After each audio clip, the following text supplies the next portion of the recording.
धनपुर कस्बा उत्तर प्रदेश के पूर्वी हिस्से में बसा एक छोटा सा कस्बा था। दिन में ये कस्बा बिल्कुल सामान्य लगता था। बच्चे खेतों में खेलते, औरतें कुएं से पानी भरती और बुजुर्ग चौपाल पर बैठ के बातें करते। लेकिन जैसे ही सूरज ढलता, पूरा कस्बा जैसे किसी अदृश्य डर की चादर में लिपट जाता। इस कस्बे के ठीक उत्तर में बरगद और नीम के पेड़ों के बीच एक विशाल और टूटी फूटी हवेली खड़ी थी। लोग उसे शापित हवेली कहते थे। कहते हैं वहां से रात के समय औरत की चीखें आती हैं। कई लोगों ने पायल की झंकार और भारी सांसों की आवाजें सुनी। कोई कोई तो ये भी दावा करता था कि हवेली की टूटी खिड़कियों से लाल आंखों वाली औरत झांकती है। गांव वाले उस तरफ जाते तक नहीं थे। बच्चे तो खेलते खेलते भी उस ओर पैर नहीं रखते। औरतें अपने बच्चों को डराने के लिए कहती, अगर शरारत की तो हवेली वाली चुड़ैल पकड़ ले जाएगी। कहानी में नया मोड़ तो तब आता है जब यहां से सैकड़ों किलोमीटर दूर रहने वाले अजय और उसकी पत्नी नेहा का आगमन इस गांव में होता है। अजय एक छोटा सा पत्रकार था। उसका शौक था ऐसी रहस्यमयी जगहों की कहानियां लिखना। वो मानता था कि हर डरावनी कहानी के पीछे कोई न कोई सच छिपा होता है। उसकी पत्नी नेहा उसे अक्सर समझाती, अजय, ये सब बेकार है। लोग अंधविश्वास फैलाते हैं और तुम उसे सच मानकर पीछे भागते हो। लेकिन अजय हठी था। उसे जब पता चला कि धनपुर में एक ऐसी हवेली है जिसके नाम से लोग कांप जाते हैं, तो उसने ठान लिया। सच तो मैं वहीं जाकर निकालूंगा। नेहा बहुत मना करती रही, पर आखिरकार वो भी अजय के साथ चल पड़ी। शाम ढल रही थी जब दोनों कस्बे में पहुंचे। जैसे ही उन्होंने गांव के अंदर कदम रखा, उन्हें महसूस हुआ कि यहां का माहौल कुछ अलग है। सड़क पर चलते लोग उन्हें अजीब नजरों से घूर रहे थे। छोटे बच्चे जो आमतौर पर अजनबियों को देखकर खिलखिलाकर हंसते, वे यहां चुपचाप छिपते हुए ताक रहे थे। अजय ने एक बुजुर्ग किसान से पूछा, बाबा, ये हवेली किधर है? किसान का चेहरा पल भर में बदल गया। उसकी आंखों में डर साफ झलकने लगा। उसने बिना जवाब दिए अपनी लाठी संभाली और तेजी से वहां से चला गया। नेहा कांपते हुए बोली, अजय, देखा? हवेली का नाम सुनते ही सबके चेहरे उतर जाते हैं। मुझे ये सब बिल्कुल अच्छा नहीं लग रहा। अजय मुस्कुराया। यही तो है असली कहानी। जितना डर होगा उतना ही सच छिपा होगा। गांव में रात बिताने के लिए उन्होंने धर्मशाला में जगह ली। कमरा छोटा था, पर ठीक ठाक था। बाहर हवा तेज होने लगी थी। अजय नोटबुक खोलकर अपने नोट्स लिखने लगा। धनपुर, गांव वालों का डर, हवेली का जिक्र होते ही चुप्पी। तभी बाहर अचानक से घुंघरुओं की आवाज आई। नेहा चौंक कर बोली, अजय, सुना तुमने ये घुंघरू? अजय भागकर खिड़की पर पहुंचा। बाहर अंधेरा था, लेकिन हवा के झोंके के साथ आती हुई वह आवाज बिल्कुल साफ थी, जैसे कोई औरत धीरे धीरे चल रही हो। नेहा डर कर बोली, मैंने कहा था ना, यहाँ आना ठीक नहीं है। अजय की आंखों में चमक थी। नेहा, यही इस बात का सबूत है कि इस हवेली में जरूर कुछ न कुछ है। रात गहरी हो चुकी थी।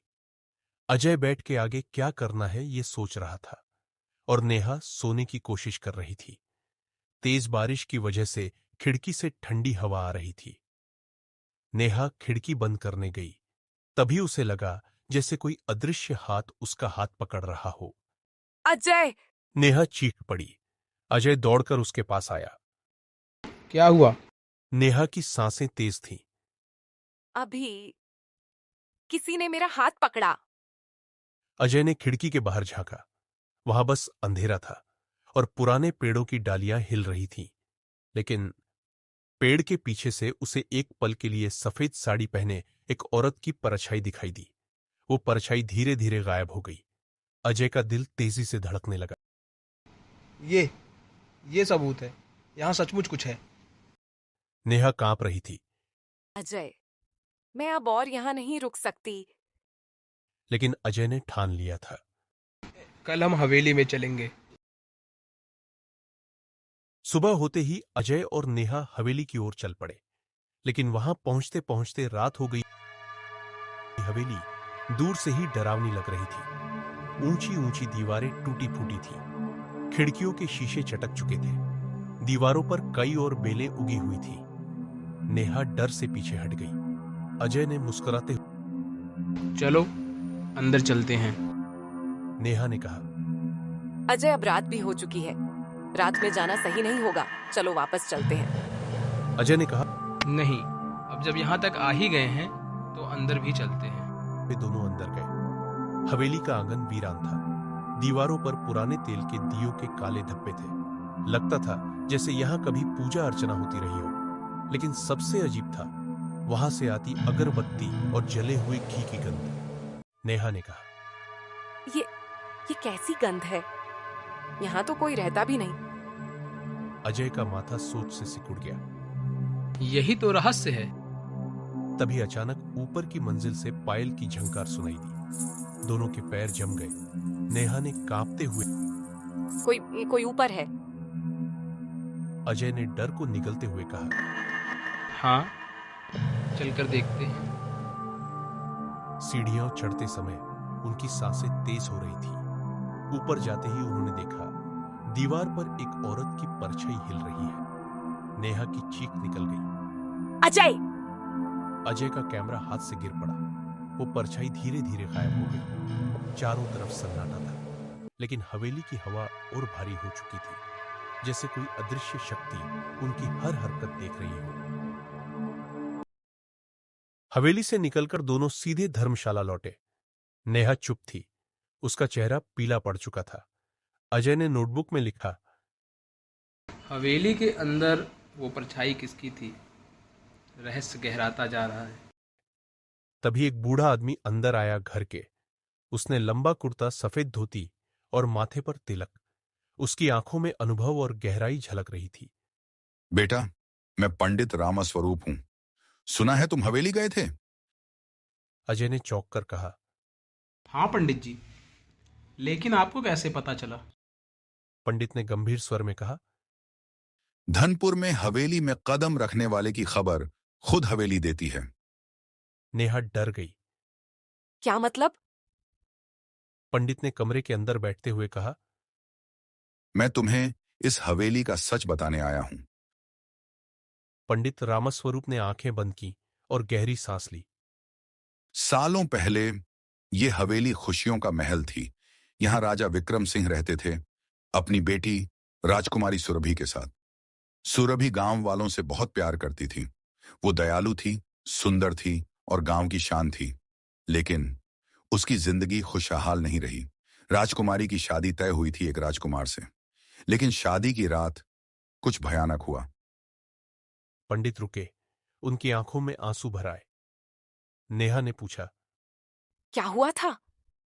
पंडित की आवाज कांप गई। शादी की रात राजकुमारी सुरभि की हत्या कर दी गई। किसी ने उसे धोखे से मार डाला। उसका लहूलुहान शव हवेली के तहखाने में मिला। नेहा ने हाथ मुंह पर रख लिया। हे भगवान!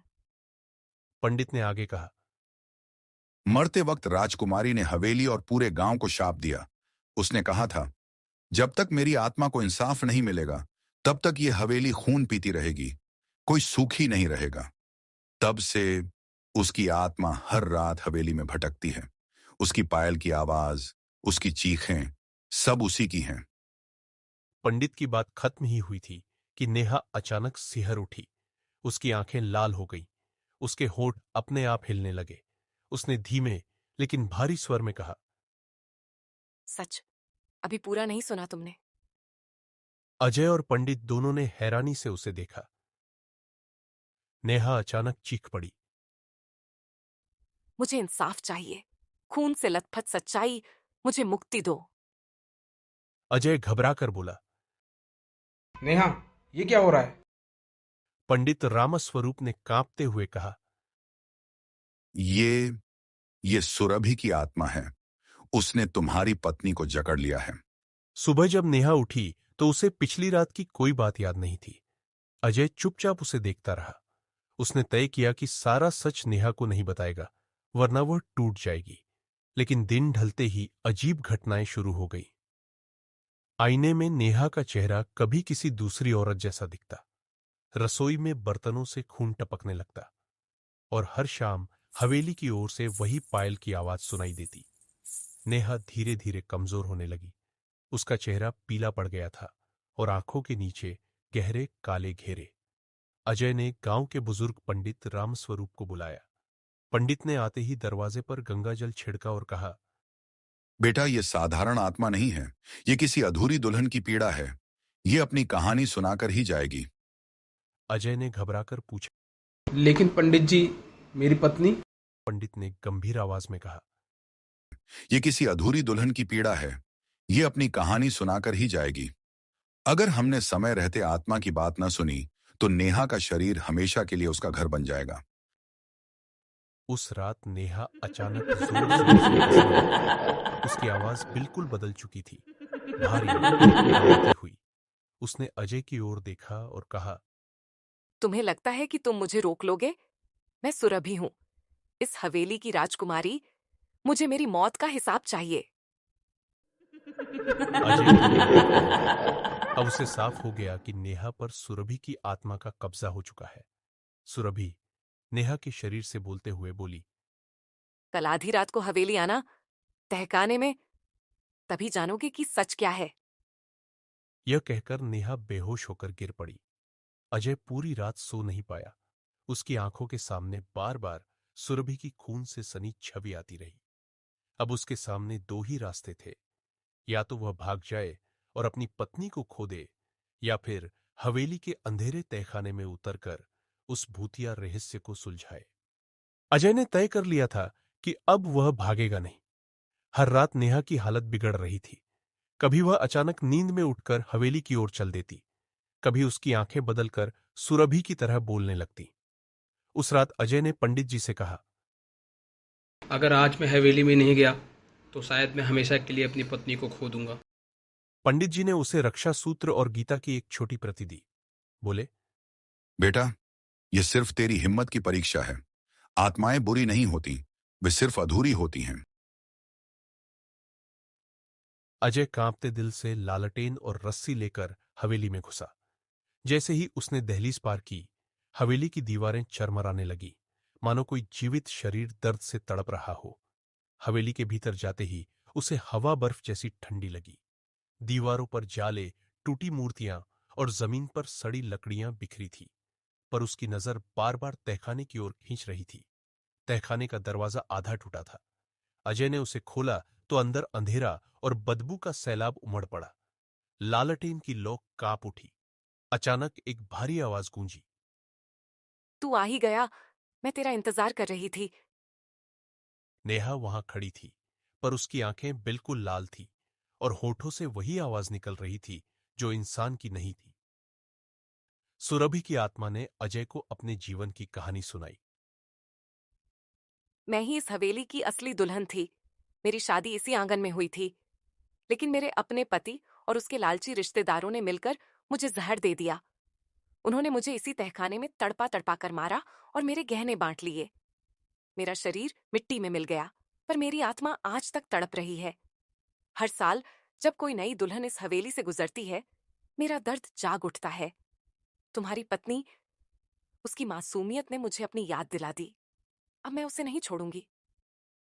अजय ने कांपती आवाज में कहा, कृपा करो, मैं तुम्हें मुक्ति दिलाऊंगा, लेकिन मेरी पत्नी को छोड़ दो। सुरभि की आत्मा हंसी। मुक्ति? इंसाफ के बिना आत्मा को मुक्ति कहाँ मिलती है? अजय ने अगले दिन पंडित जी और गांव के बुजुर्गों को हवेली की तहखाने वाली बातें बताई। पहले तो किसी ने उस पर विश्वास नहीं किया, पर जब उसने वहां से निकाले गए पुराने गहने और हड्डियां दिखाई तो गांव दहल उठा। पंडित जी ने कहा, ये गहने ठाकुर परिवार के पुरखों के पास थे। सच्चाई यही है कि सुरभि की हत्या उन्होंने ही की थी। ठाकुरों की औलादें आज भी गांव पर राज कर रही थीं। सच सामने आते ही कानून ने कार्रवाई की और हवेली की संपत्ति जब्त करके गांव के मंदिर और अनाथालय को सौंप दी। उस रात पंडित जी ने हवेली में बड़ा हवन आयोजित किया। अजय और नेहा, जो अब भी आधी कैद में थी, वहां बैठे। जब हवन की अग्नि जली, हवेली के भीतर से कान फाड़ू चीखें उठी, दीवारें कांपने लगी। सुरभि की आत्मा ने नेहा के शरीर से बोलना शुरू किया। मेरा खून, मेरा धोखा, मेरी चीखें, कौन लौट आएगा मुझे मेरा जीवन? पंडित जी ने मंत्रों का उच्चारण तेज कर दिया। अजय ने सुरभि की चुनरी और गहनों को अग्नि में समर्पित किया। धीरे धीरे एक उजली लौ निकली और आकाश की ओर उठी। वह सुरभि की आत्मा थी। उसने आंसू भरी आंखों से अजय को देखा और बोली, तुमने मेरा दर्द सबके सामने रखा, अब मैं मुक्त हूं। जैसे ही सुरभि की आत्मा विलीन हुई, हवेली की दीवारों से एक गहरी दरार निकली। छत से मलबा गिरने लगा, मानो हवेली ने भी राहत की सांस ली हो। नेहा धीरे धीरे होश में आई। उसकी आंखें फिर से सामान्य हो गई। उसने अजय का हाथ पकड़ा और कहा। मुझे लगा मैं कभी लौट नहीं पाऊंगी। पंडित जी बोले, हवेली अब श्राप मुक्त हो गई है, पर याद रखो, जब तक किसी आत्मा को इंसाफ नहीं मिलता, उसकी परछाई दुनिया में भटकती रहती है।